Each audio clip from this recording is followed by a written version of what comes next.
Olá, gente, tudo bem com vocês? A aula de hoje é sobre o conjunto dos números inteiros. O conjunto dos números inteiros é representado pela letra Z. Ele tem os números positivos, que é à direita do zero, os positivos, e à esquerda do zero, os negativos, tá? Então, o conjunto dos números inteiros é formado por números negativos e positivos.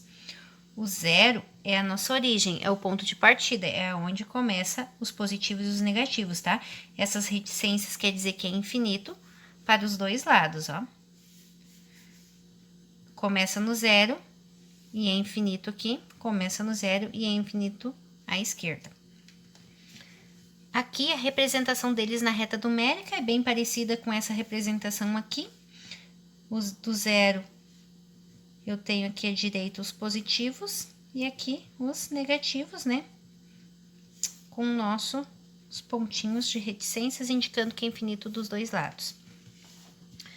O conjunto dos números inteiros, o próprio nome já diz, inteiro, ó. O número tem que ser inteiro, não pode ter fração aqui e nem vírgula, tá? Agora a gente vai ver os números negativos. A gente vai focar neles e eu vou trazer para vocês alguns exemplos de onde os números negativos aparecem. Nosso exemplo número 1, a gente tem aqui temperaturas negativas. Então, a gente aqui, neste termômetro, a gente vai perceber o número negativo indicando uma temperatura muito fria, que é quando é a temperatura abaixo de zero. Todo mundo já ouviu falar em temperatura abaixo de zero, né? Tá muito frio, tá? Abaixo de zero. É representado por número negativo. Então, aqui a gente tem um termômetro. Aqui está o nosso zero, tá dizendo que é 0 graus Celsius, a nossa temperatura, depois 5 graus, 10 graus, 15 graus, 20 graus. 20 graus já não é tão frio, né? É o fresquinho, aquele que não é calor nem frio. 0 grau é muito frio, depois menos 1 grau, e aqui eu tenho menos 5 graus, indicando que é muito frio, um frio de neve, um frio de geada, né? Aquele friozão. Então, aqui a gente tem número negativo indicando uma temperatura abaixo de zero muito fria. E neste exemplo aqui que a gente vai compreender melhor, tá? Aqui nesse exemplo, diz assim: em uma determinada cidade registramos, na manhã, menos 2 graus. À tarde, essa temperatura subiu 4 graus e à noite ela caiu 7 graus. Qual será a temperatura da manhã seguinte? Então, manhã, menos 2 graus. Então, a gente tá aqui, ó, menos 2 graus. Se ela subiu 4 graus, então eu tenho que subir no meu termômetro 4 degraus aqui, ó. 1, 2, 3, 4. Olha onde eu parei. Parei no mais 2. Então, eu parei aqui, né? Daí, à noite, caiu 7 graus. Então, eu estava aqui. E se caiu, eu vou descer. Então, 7 graus. Então, eu estava aqui. Eu vou contar 7. 1, 2, 3, 4, 5, 6, 7. Olha onde eu parei. Parei aqui no menos 5. Então, na manhã seguinte, eu vou ter menos 5 graus. Aquele friozão, né? Agora, eu vou trazer um segundo exemplo, onde nesse segundo exemplo a gente vai ver aqui, ó, saldo de conta bancária, tá? Os números negativos, então, a gente pode ver eles em saldo de contas bancárias, né? Se tá positivo, se tá negativo. Então, vamos lá. Saldo negativo, ele diz que é um débito.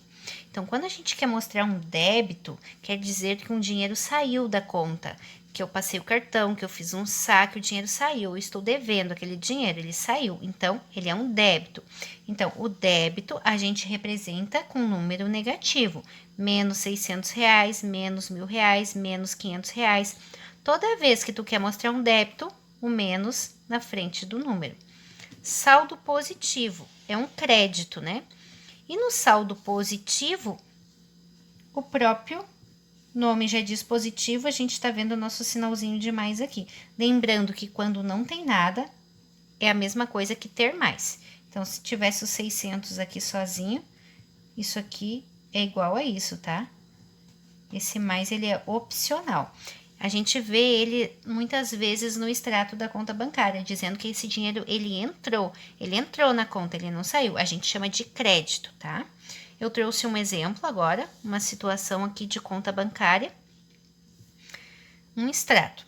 Eu tinha R$ 900, saiu 300. Então, entrou 900, mas saiu 300. A gente vai fazer aqui de 2 em 2. Se eu tinha 900 e saiu 300, eu fiquei com 600 positivo ainda, né? Agora, eu tenho 600 positivo e ganhei mais 100. Então, eu fiquei com mais 700 positivo.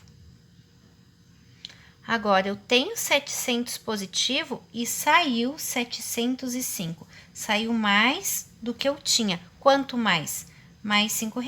Então, eu fiquei menos R$ 5 negativa no meu saldo final. Olha só, fiquei R$ 5 negativa, por quê? Porque eu tinha 700 e saiu 705. Então, esses 5 que ficou faltando, provavelmente o banco me emprestou.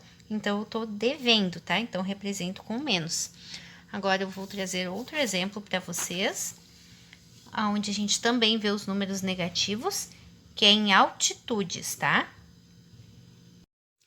Neste exemplo aqui, a gente tem um mar, uma representação aqui do mar. Aqui é o nível do mar, né? E a gente vê um avião sobrevoando, né? Acima do mar, acima do nível do mar, né? Melhor dizendo. E este avião está a 1.600 metros de altitude acima do nível do mar. Então, se eu tô representando acima do nível do mar, eu represento com sinal positivo, tá? Agora aqui eu tenho um submarino, que ele tá imerso, né? Ele afundou aqui, tá abaixo do nível do mar. Ele tá a 150 metros abaixo do nível do mar. Então, se eu tô representando um número abaixo do nível do mar, eu vou usar o menos. Então, acima do nível do mar eu uso mais, abaixo do nível do mar eu uso menos. Aqui a gente tem mais uma situação com número negativo. Agora, essa parte aqui é uma parte onde os números negativos eles são mais usados.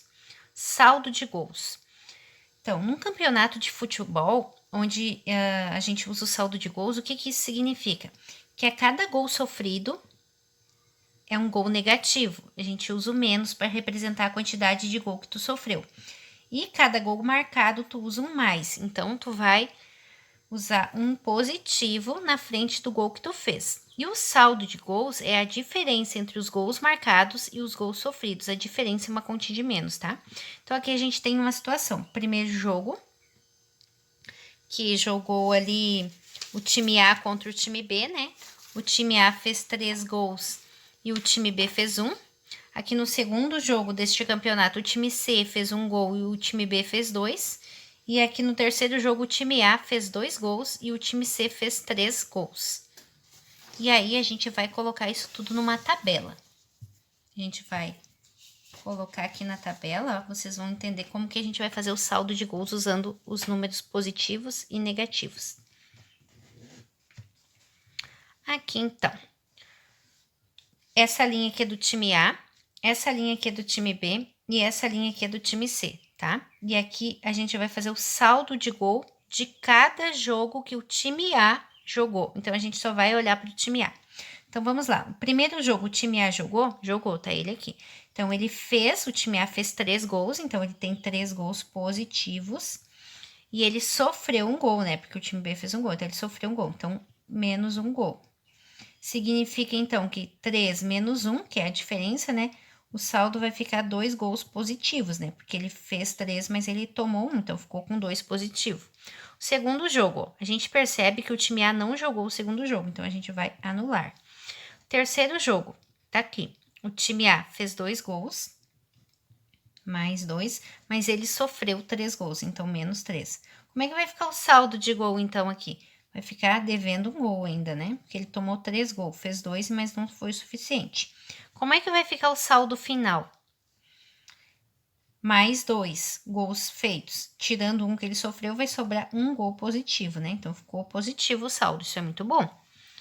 Agora, o time B. O time B jogou o primeiro jogo? Jogou, tá ali ele? Ele tomou 3 gols, então menos 3, mas ele fez um gol, então mais 1. Como é que ficou o saldo de gols? Ficou menos 2, né? O time B jogou o segundo jogo? Jogou, tá ali ele, ó. Ele fez 2 gols, então mais 2, mas tomou 1, então menos 1.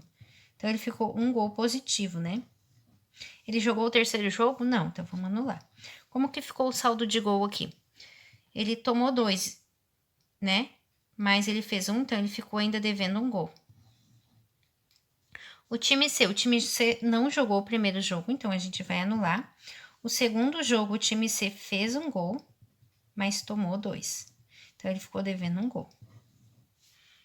E no terceiro jogo, o time C tomou 2 gols e fez 3. Então, ele ficou com 1 gol sobrando. Se ele tomou 1 gol e fez 1 gol, ele ficou com 0 aqui no final, né? Ele não ganhou nem perdeu, empatou. Então, não adiantou nada o campeonato para ele, nesse sentido. Ele nem ficou no prejuízo e também não ficou na vantagem, né? Ficou neutro. Então, olhando para o saldo final de gols, quem é que tá melhor aqui? Quem tá positivo, né? Então, a gente pode dizer que o time A foi o campeão dessa rodada aqui. Então, isso aqui foi um exemplo só para vocês perceberem e também conhecerem como é que funciona o saldo de gols de um campeonato, né? Como que é feito e como que a gente sabe se o time ganhou ou não. Espero ter ajudado vocês. Qualquer dúvida, deixem aí no comentário e até a nossa próxima aulinha.